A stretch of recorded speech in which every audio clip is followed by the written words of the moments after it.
Kaya wala na po ako sa ABS dati kasi po hindi ako nirenew.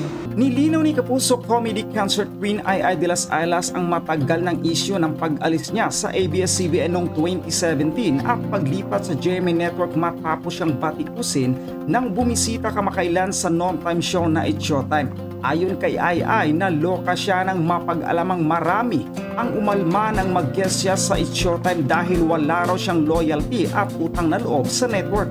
Pero paglilinaw ng comedy queen, hindi siya umalis sa ABS-CBN kundi hindi na siya nirenew. Mabuti na lang daw at may offer sa kanya ang GMA Network ng mga panahong iyon kaya agad siyang nakalipat. Sumabak agad siya sa nooy Sunday variety show na Sunday Pinasaya kasama sina Alden Richard at Marian Rivera at iba pa. Hindi naman binanggit ni Ai kung bakit hindi na siya nirenew ng Kapamilya Network. Dahil nga raw sa kawalan ng trabaho ay naibenta niya ang bahay sa Ayala upang may maipantustos sa mga pangangailangan.